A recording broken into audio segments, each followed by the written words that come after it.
Bonjour et bienvenue à tous pour suivre avec nous ce journal de 15 heures dont voici les titres. Une délégation ministérielle conduite par le ministre de l'Intérieur a rencontré le Uqal et les responsables des services déconcentrés de l'État. En nouvelle du monde, le président américain Donald Trump a annoncé 7 milliards de dollars pour la reconstruction de Gaza. Bonjour à tous et nous allons à Tadjoura en ce début de journal où le ministre de l'Intérieur Saïd El Hassan, en guise de dernière étape de sa tournée semestrielle des régions de l'intérieur du pays, a tenu une réunion de travail mardi 17 à la résidence du préfet avec les notables, les Uqal, les chefs coutumiers et les responsables des services déconcentrés de l'État. Les échanges ont permis de dresser un état des lieux précis de l'avancement des actions engagées à la suite des recommandations issues des précédentes visites, tout en offrant aux citoyens un espace d'expression pour formuler leurs attentes et priorités dans un climat d'écoute et de concertation. Les discussions ont également donc une nouvelle fois mis en évidence la détermination du ministère de l'Intérieur à assurer un suivi rigoureux et constant des préoccupations citoyennes tout en consolidant la présence de l'administration territoriale au plus près des réalités du terrain afin de garantir des résultats tangibles et durables. Par ailleurs, le ministre de l'Intérieur a également adressé ses vives félicitations aux forces de sécurité et de défense pour leur engagement constant et leur rôle déterminant qu'elles jouent auprès des populations, particulièrement dans les zones rurales.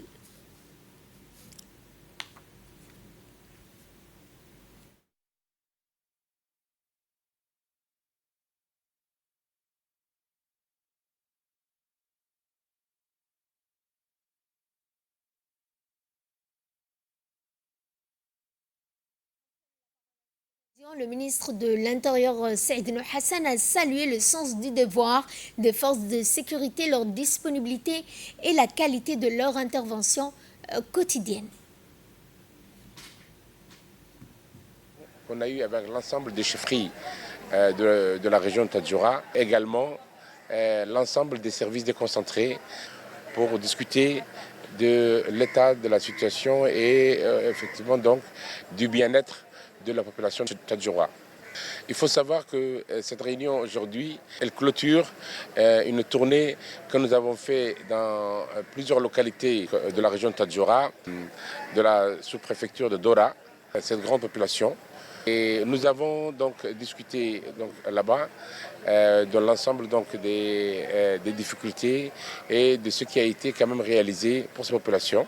Nous avons donc beaucoup discuté avec ces populations et donc effectivement au niveau des problèmes d'accès dans les sous-localités, des problèmes donc de réseau et en ce qui concerne tous les services sociaux dans leur totalité. Voilà, donc vous avez donc bien sûr je suis avec le préfet de Tadjoura, mais également aussi à ma gauche vous avez M. Omar Hussein, le président du conseil régional, avec lequel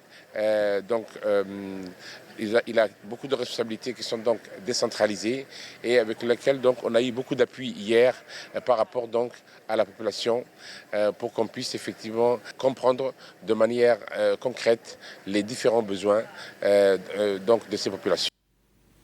Le ministère de l'Environnement et du Développement durable a organisé au Sheraton la cérémonie de clôture du séminaire résidentiel de la Semaine nationale de la Grande Muraille Verte.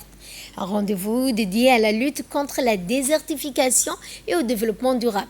Lancé par l'Union africaine, il constitue une opportunité de créer des emplois verts, de soutenir les communautés rurales et pastorales. Parmi les partenaires présents figuraient notamment la FAO, l'Union européenne et la délégation des pays membres de la Grande Muraille Verte, témoignant de l'importance stratégique de cette initiative pour la région. Les échanges ont également porté sur des solutions concrètes telles que l'agroforesterie, la régénération naturelle assistée, la gestion intégrée des ressources en eau, ainsi que l'utilisation des outils innovants pour un suivi efficace du projet. Cette quatrième édition a ainsi constitué une plateforme d'échange, d'expériences, de renforcement également des capacités permettant de consolider les synergies entre les différents partenaires engagés dans la mise en œuvre de la Grande Muraille verte.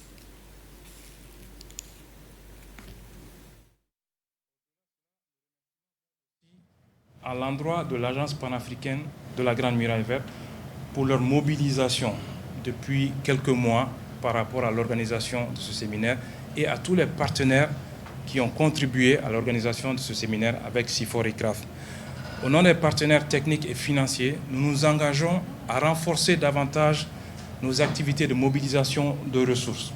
Nous nous engageons aussi à soutenir davantage l'Agence panafricaine et les agences des différents pays en ce qui concerne les activités de renforcement de capacité, en ce qui concerne les aspects de suivi et même les aspects de communication. Et les agences sont déjà au courant de ces activités-là. Ce que nous voudrions aussi de l'Agence panafricaine et des agences pays, c'est réellement une collaboration beaucoup plus étroite avec nos différentes équipes afin que nous puissions créer une synergie, afin que nous puissions avoir une feuille de route, afin que nous puissions ensemble savoir où réellement notre soutien fera le plus d'impact. Donc c'est une doléance que j'adresse à l'endroit de l'Agence panafricaine et de toutes les agences des différents pays pour qu'ensemble nous puissions coordonner nos interventions et savoir comment les partenaires techniques et financiers puissent apporter un appui beaucoup plus conséquent. Suivant cette fois l'intervention du secrétaire exécutif de l'Agence panafricaine de la Grande Muraille verte. Au terme d'une semaine de travaux intenses et constructifs, nous arrivons à la clôture de notre séminaire résidentiel 2026. Je voudrais en premier lieu remercier chaleureusement le pays hôte, à travers vous, Monsieur le ministre, pour son accueil et les excellentes conditions mises à notre disposition pour la réussite de cette rencontre. Durant ces quelques jours, nous avons examiné ensemble les points inscrits à notre ordre du jour. Nous avons évalué nos résultats, analysé nos défis et défini des orientations claires pour l'année à venir. Les recommandations pertinentes ont été formulées à l'endroit des pays membres, de l'Agence panafricaine de la Grande Muraille verte et de nos partenaires techniques et financiers. Elles constituent une feuille de route concrète pour renforcer l'efficacité de notre action collective. Le message qui ressort de ce séminaire est clair. Nous devons accélérer. Accélérer la mise en œuvre, renforcer la mobilisation des ressources, améliorer la coordination et produire des résultats visibles sur le terrain. Quant au ministre de l'Environnement, il a rappelé l'engagement national en faveur de la restauration des terres, mais aussi de la lutte contre les effets néfastes du changement climatique. Le séminaire résidentiel de la Semaine nationale de la Grande Muraille verte et la Semaine nationale de la Grande Muraille verte vient de conclure ses travaux. Après 5 jours d'échanges fructueux, je tiens en premier lieu à exprimer ma profonde satisfaction quant à la qualité des discussions, à la richesse des contributions techniques et à l'esprit de collaboration qui ont marqué nos travaux. Votre engagement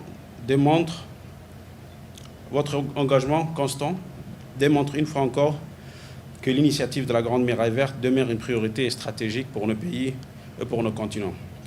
Lancée par l'Union africaine, l'initiative de la Grande Muraille verte s'est progressivement affirmée comme l'un des programmes phares de transformation écologique et socio-économique en Afrique. Elle incarne une vision ambitieuse: restaurer les terres dégradées, renforcer la résilience climatique, promouvoir la sécurité alimentaire et créer des opportunités économiques durables pour nos populations. Au cours de cette semaine, nos échanges ont permis de consolider les acquis, d'identifier les défis persistants et de formuler des recommandations concrètes. Les thématiques abordées, notamment la gestion des connaissances et des savoirs, la régénération naturelle assistée, la gestion intégrée des ressources en eau et les mécanismes de suivi basés sur les données fiables traduisent votre volonté commune d'ancrer l'action dans des approches scientifiques éprouvées et adaptées aux réalités locales. Dans le reste de l'actualité, le Sheraton Hotel a abrité durant 2 jours l'atelier de revue finale du plan stratégique national de lutte contre le paludisme, une rencontre de haute importance marquant ainsi une étape clé dans l'évaluation des efforts nationaux de lutte contre le paludisme. Organisé par le ministère de la Santé, cet atelier a réuni l'ensemble des parties prenantes nationales et internationales engagées dans la lutte contre le paludisme et les maladies à transmission vectorielle. Cet atelier a bénéficié également d'un appui technique et financier des partenaires tels que Rollback Malaria. Les échanges ont permis également de dresser un bilan approfondi des réalisations du PSN 2020-2026, d'identifier également les défis persistants et de définir les orientations stratégiques en vue de renforcer l'efficacité des interventions, d'améliorer la coordination multisectorielle, d'intensifier la mobilisation des ressources. À l'issue des travaux, les participants ont réaffirmé leur engagement commun à renforcer les partenariats.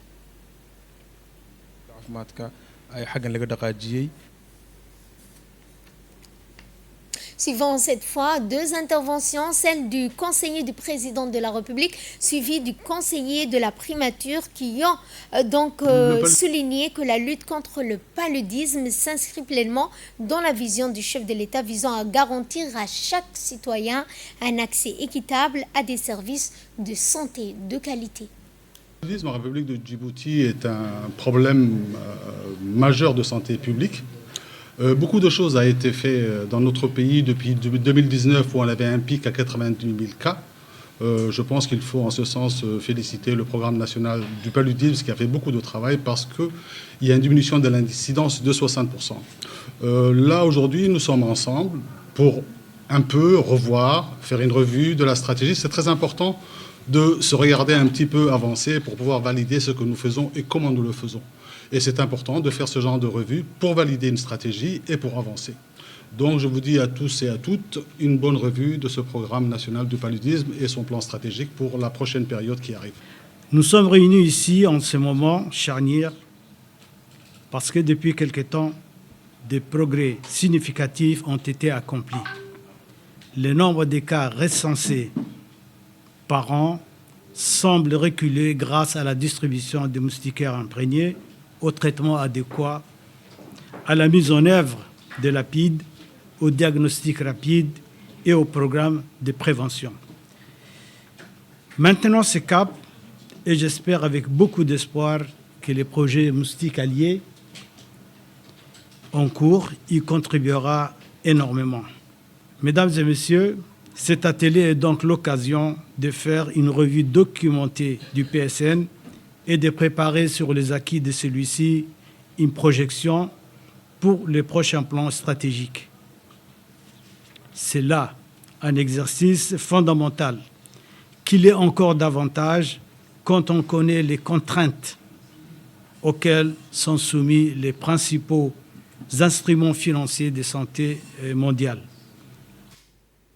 Quant au représentant adjoint de l'OMS, il a réaffirmé l'engagement de l'OMS à soutenir Djibouti pour l'accompagner vers l'élimination durable du paludisme et des maladies à transmission vectorielle. C'est pour moi un honneur et un réel plaisir de prendre la parole aujourd'hui à l'occasion du lancement officiel de la revue du plan stratégique de lutte contre le paludisme. Je voudrais tout d'abord saluer le leadership du ministère de la Santé, l'engagement constant du programme national de lutte contre le paludisme et remercier l'ensemble des partenaires techniques et financiers pour leur soutien continu à la riposte nationale contre cette maladie évitable et curable. Mesdames et messieurs, après plusieurs années de plateau épidémiologique entre 2002 et 2024, Djibouti a enregistré en 2025 une baisse marquée du nombre de cas traduisant un véritable tournant programmatique. Ce résultat est le fruit d'un ensemble d'actions coordonnées et stratégiques. Parmi celles-ci, je souhaite souligner le renforcement de la surveillance épidémiologique et entomologique, permettant un ciblage plus précis des interventions.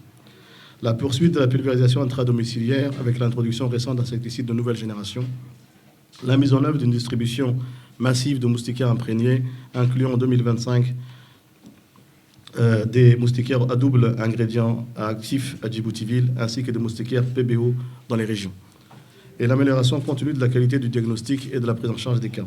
Et l'exploration progressive des technologies innovantes de lutte antivectorielle, y compris les approches de pointe telles que les moustiques génétiquement modifiés, dans une perspective de complémentarité avec les outils classiques, sous réserve d'un cadre réglementaire robuste, d'une évaluation rigoureuse des risques et d'une adhésion communautaire.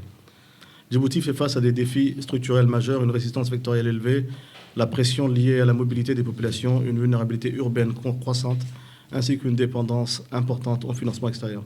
C'est précisément pour cette raison que la revue du PSN est cruciale. Elle devra nous permettre d'analyser l'efficacité réelle des interventions récentes, d'évaluer la performance opérationnelle du programme national, de documenter l'utilisation des ressources et d'identifier les ajustements nécessaires pour consolider durablement les gains observés.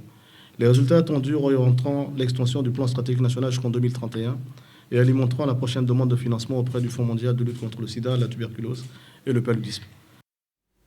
Prenons la parole à son tour. Le secrétaire général au ministère de la Santé il a indiqué que cet atelier marque une étape déterminante dans l'évaluation du plan stratégique national de lutte contre le paludisme. Je suis honoré de prendre la parole à l'ouverture de cet atelier consacré à la revue finale du plan stratégique national de lutte contre le paludisme, un moment important pour faire le point sur nos actions et préparer l'avenir. Je souhaite tout d'abord la bienvenue à l'ensemble des participants, représentants des institutions publiques, des partenaires techniques et financiers, de la société civile et des structures communautaires. Votre présence montre l'importance accordée à cet exercice collectif fondé sur le dialogue et le partage d'expériences. Le paludisme reste un problème majeur de santé publique à Djibouti. Cet atelier intervient à un moment clé, alors que notre pays s'engage à nouveau vers la phase de préélimination du paludisme. Pour avancer dans cette direction, il est indispensable de prendre le temps d'analyser ce qui a été réalisé, ce qui a bien fonctionné et ce qui doit être amélioré. C'est précisément l'objectif de cette revue finale.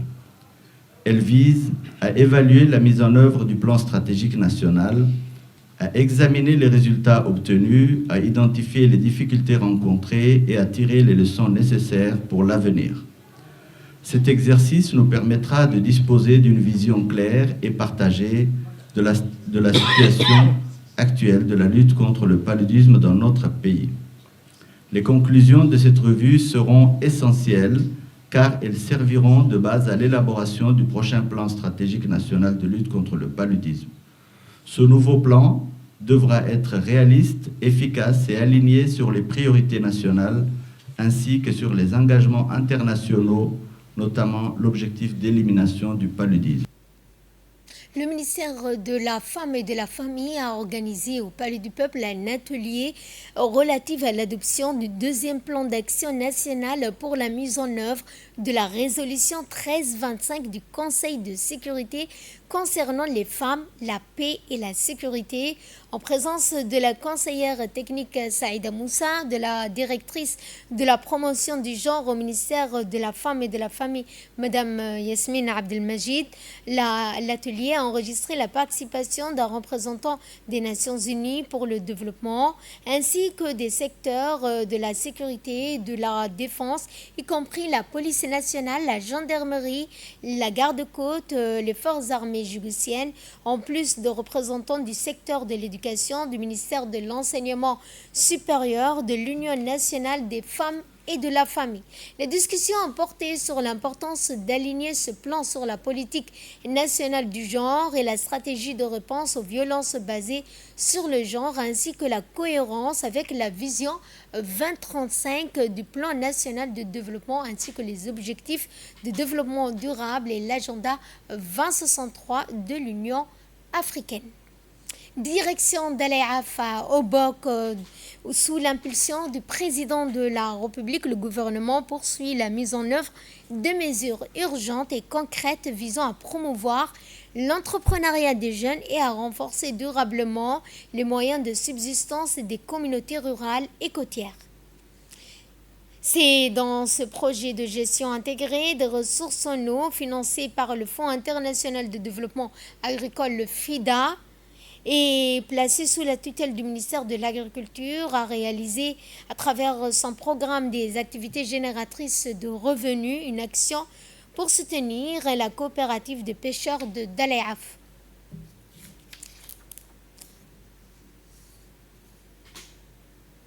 De là, nous passons à l'actualité internationale. Le président américain Donald Trump a indiqué lors de la première réunion de son conseil de paix que 9 pays se sont engagés à verser 7 milliards de dollars à un fonds dédié à la reconstruction de la bande de Gaza. Le président a également indiqué que 5 pays ont accepté de déployer des troupes dans le cadre d'une force internationale de stabilisation. Donald Trump n'a pas précisé l'identité des États concernés, mais a souligné que les discussions sont en cours avec d'autres partenaires internationaux afin d'élargir la coalition de soutien. Nous allons à Paris cette fois où experts décideurs sont réunis pour proposer une solution face au changement climatique qui menace l'agriculture africaine. Les échanges ont porté sur le renforcement de la résilience des exploitations agricoles face aux événements climatiques extrêmes, notamment le développement des techniques d'irrigation plus efficaces, l'amélioration de semences résistantes à la sécheresse et l'intégration d'innovations technologiques dans la gestion des cultures.